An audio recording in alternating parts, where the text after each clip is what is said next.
new content creators that are growing and spending money on expensive laptops. Let's talk about it.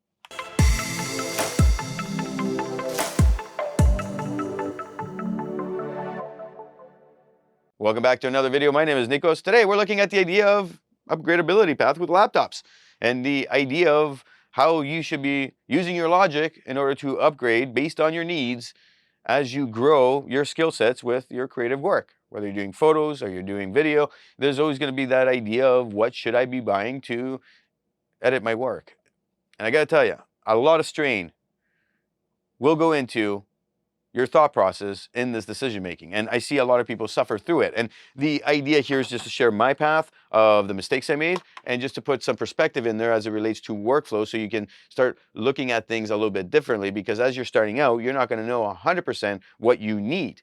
And you will figure that out as time goes along. There's that aspect. And secondly, you might go buy something really expensive, but you're not going to utilize it fully. And as you grow your skill sets, you will, but by that time, you're probably going to need something new because technology moves so fast. Now, you could be looking at a laptop, you could be looking at a PC, like that's a $6,000 PC there that I've created that I use a lot. And the journey for me has been from mobile to in studio because of the pandemic, and things are changing now again. And I'm looking at this idea of what kind of laptop should I be buying. And then of course, we're going to talk really quick about the warranty. So I'm going to try to make this video as quick as I can. I will have videos linked below on these thought processes of workflow and other gear you should be looking at, how you should be growing. And this video is more geared towards those people that are starting out. I will be making more videos that are going to be around the more advanced group. I will leave a link below to all these videos, so do hit subscribe as they come out. I'm sure you're going to find benefit out of them because they are all around you growing your business and moving forward. Now, this laptop, this MSI laptop, how did it come to be in my hands, and why was my thought process moving in a certain direction with laptops? Well, at the time I was getting into more work. There was some situations where I needed to start doing more with video. I looked at everything and I said, okay, I'm going to start looking at gear and I got to look at laptops. Now, I went all out because my budget could afford it. Not everybody will have that opportunity. At that, I wish I didn't. The idea here is very simple. I went with an MSI machine that I never have purchased before from MSI, and I never thought I would have it. It's a gaming machine. It's heavy. Okay, it's heavy, but I needed something that was mobile, and I thought in my mind that this wouldn't be an issue, but it's heavy, one. Two, it's a gaming laptop and it needs more horsepower, so I needed to carry around the brick, and the brick is massive. It's like, yeah, I could swing around that brick and like kill somebody with it. It's good protection for me. But that's how heavy it is. And you look at it and you go, okay, so I can only get really like half an hour of work out of this thing before I need the brick on there. And at that, it wouldn't work to its full potential without power. And it really killed the idea of what I needed. And at the time, I just thought it would make sense. I'm mobile. I'm not in an office. I'm not in a studio. I'm always moving around. I'm doing work with the clients and I have it ready there. I'll do edits anywhere I need to be. And I just thought it would be a good move. But in my mind, and what I really needed were not aligned, and the workflow wasn't aligned. And this is why I'm making these videos on workflow, because it changes over time and it affects you on your process, and your tools really help you grow your workflow or hinder you from success. Now, the idea when I bought this is, yeah, I'm going to keep it wherever I'm more, I'm using it more, and I will be carrying it with me.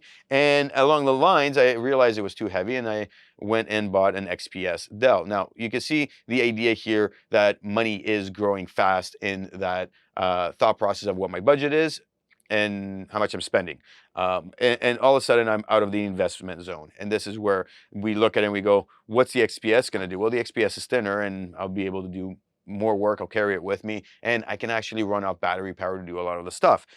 So this started ending up more at the office. Okay. Now, I spent a pretty penny for this altogether, with like the upgrades of the RAM, the Wi-Fi card, and the hard drives. It was like $4,000 by the end of it. And the idea of warranty came into play. So I will talk about the warranty in a bit, but this laptop died. It literally just died right after the warranty. And I was like, oh. And the issue with MSI was that I couldn't even find a motherboard to replace it. It was a chip that burnt because of a little transistor on there. And, now I can find motherboards that are used for $500 and I can replace them and throw them in here. But it literally is obsolete. Like the the strength of this laptop is not as good. And I'm like, what do I do with that? I'm gonna, I've said I'm gonna break it apart into pieces and sell each piece separately, but there hasn't been any time. Anytime. So reselling this laptop was out the window. There was nothing for me to do. And along the lines, what occurred was when I got the other laptop, I did get a warranty, extended warranty on it. So it wasn't because this had died, but because it was a drop and spill warranty. So, but this kind of, I spent $4,000. It's like garbage after the warranty was done. And yes, I can get a $500 motherboard and maybe give it to one of my nephews or have it as a laptop for somebody that would be working for me. However, again, too heavy. Was it worth it? No. And this is what I realized along the way. I needed something that was more mobile, and I needed something that was going to get the job done, and I shouldn't have spent that much money. Why? Because I wasn't utilizing it fully. I was still using it on a daily basis, but not fully for projects. I wasn't doing a project every single day. It wasn't that much worth it. My growth started to work, and I started doing more projects on my own or being included in the projects instead of hiring people. And I was like, you know what? I can do that, so I can take care of it. And I would go out and do the project, but I wouldn't do all the projects. I started to grow though and use it more and more as time went on. So if you go out there and you look at this and you say, am I going to be spending more money by buying something bigger, and will the use case help my workflow? And if you're going down that route, you got to put in perspective reality. And the reality is that you might not be using it each and every day. And you are probably thinking, hey, I'm going to buy this so I can make like saved on time of me waiting for uploads to happen, for me to do edits and all this and that. And the end of the day goes, well, how much are you going to be using it? So we got to put that into perspective. Now, the idea of this XPS was that, super fast laptop. I upgraded this as well. It came out to about what, $3,500 altogether. So I'm spending here about $8,000 all in the next, all within a 2-year period. And this laptop comes everywhere with me. I love this laptop. Okay, is it the best? No. Would I recommend this fully? I'll do a review on it and I will talk about it. Is it still worth it? But if you find it used, but the new ones are like phenomenal. Now, I did get warranty on this, so I can sell this laptop still. And I'm looking at it and I'm saying, I want the newer one because it's faster. So what's occurred with this laptop? Well, the idea becomes that if anything happens to it, they will fix it, replace it, et cetera, et cetera. One. Two, it was good for the first 1.5 to 2 years, working full throttle. It was awesome, but it's got throttle issues. And then what occurred was over the last year, all the updates that are happening with Adobe and all the different software we're using, well, it's not fast enough anymore. So the idea becomes I gotta rotate through laptops at least every 2 years. And this is what I've realized with the, even with the Dells, I gotta rotate every 2 years. So I have to have it in my mind that I'm gonna sell the laptop as I move forward. Why? Because it's not strong enough. So even when I'm doing Adobe work and I'm doing just Lightroom, I'm sitting there going, why is it taking so long for it to do what it needs to do? Now, is it painstakingly slow? No, it's not. But when I compare it to my machine here, which also is getting older, even though I built it last year, this gets the job done in a quarter of the time. So I'm gonna make this video now. It's gonna be done within 10 minutes processing after I finished my 20-minute edit, and I'm done. The laptops would take significantly longer. So we're talking about 15 to 20 minutes. So you see that in the mind, do I really need to worry about the difference here? If I'm mobile, yes, I have to put this into my workflow and look at it and say, okay, I'm gonna be traveling again, so I need a better laptop, A.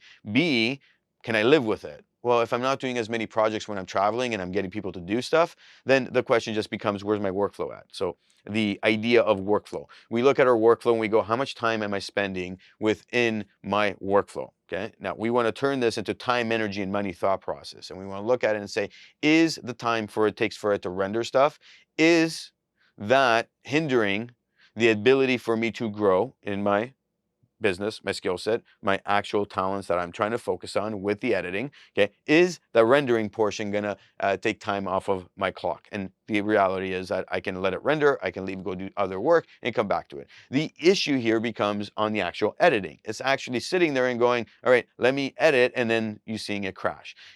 Edit, and then you can't actually edit it so that you can actually get the job done fast. So I can edit like no problem on this machine, pretty much any codec, and this machine is the AMD 5900X, and it's got a 3060 Ti, and it's got 128 gigabytes of RAM. So I have no issues with this, okay? But with the laptop, I can't do that, okay? It's not doable. So there is a slowdown in my workflow. So we have to look at that in terms of workflow, which means what? As you're looking at your workflow and your workflow is growing, do you need to start off and go get something that is the best? And my answer to that is no, absolutely not. You should be looking at it and saying, how much time am I actually spending during my workflow on editing and rendering? Okay, that's one. Two, how much of an improvement am I going to get for the value that I'm going to invest into this thing? Because we got to remember that by next year or within 2 years, you're going to have to replace this thing if you are considering it going in a workflow process. If you're not, well, what's going to happen? 3, 4 years will go by, and then you're going to be like, oh, I need to upgrade. Okay. And I see this all the time with people who will say, hey, I can keep this for like 4 years. And the reality is that, yeah, you can, but your workflow is going to suffer. Now, if you can look at it and you can say, how much time am I actually spending on these tasks? And you can say, how much time am I losing if this was just working fast enough? Then you're going to look at the upgrade path of when you should be upgraded for one. Two, how fast do you need this thing? Do you need to go get the best of the best?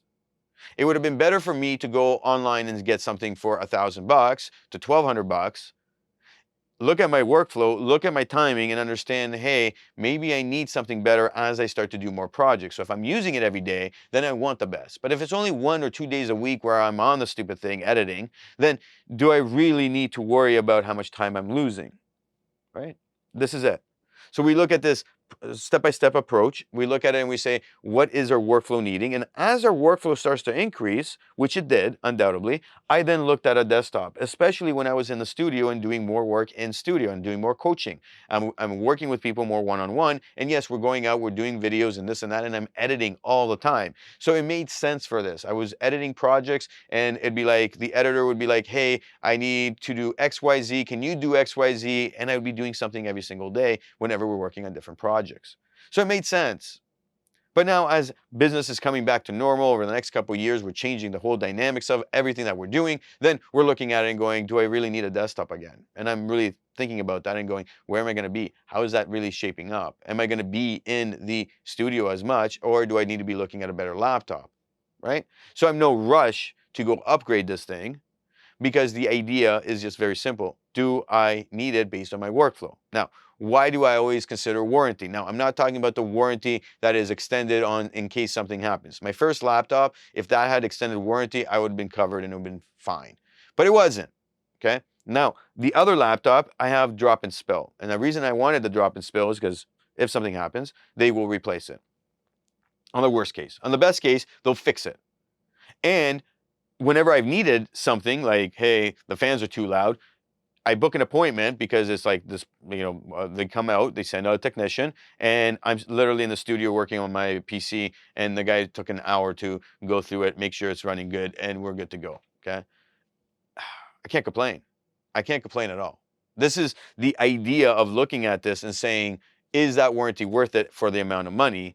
And if something were to happen. Now, the other thing is, because I have the warranty, it's much easier to sell, because if somebody goes, well, I don't know, it's been an older laptop and what would happen? Well, I'm going to lose money because if the value is very low, but I still have that warranty. So somebody can look at that and go, okay, you know what? I have an opportunity here in case something does happen. It's still going to be fine. Dell will cover it for how much longer. And at that, we can look at this now and we can say, well, all right, if something were to happen, I can get it replaced. So this is kind of like, oh, I'm getting a newer laptop altogether, so the value goes back up. Okay, so there's different scenarios there where we look at equipment. I don't buy warranty on everything, but something like my hard drives, for instance, that is something for me. And again, it's the speed of somebody coming and fixing it, or taking it into the store and going, hey, I need a new drive. I don't have to wait to send it somewhere and then for it to come back. I don't have to worry about the Dell laptop and me going, let me package it up, send it to somebody. They will come out, they book an appointment next day, 2 days, whatever it is, and somebody comes out and fixes it.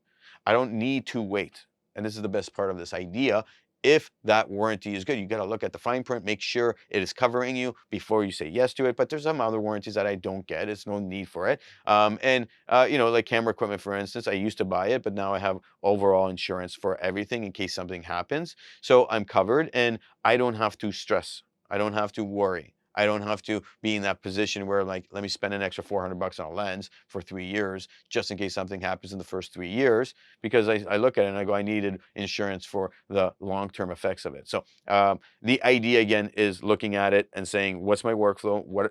How much work am I actually doing? Okay. Is it at a place where I need something expensive, or is it something I just need to upgrade to that's going to get me through the next year or two as my skill sets grow? And as they grow, I will look at, okay, I need something faster. And as that moves, it will allow you to make better decisions on the laptops you're going to be buying. So instead of spending $4,000 on something that's going to be obsolete in 2 years and you're not using it 100%, you're now going to be looking at it and saying, I spent $1,500 and I know I'm going to use it each year. It's going to be $200 to $300 of the value lost. And then I can either keep it and still use it when I need to, or I will just sell it and then go buy something that is going to suit my needs at then time, because your skill sets will grow and more work will come your way. And then you're going to need something that's going to be helping you with your time, energy, and money. My name is Nikos. Leave a like if you could. It'll help with the algorithm, of course. Hit subscribe for the future videos, and check out these 2 videos.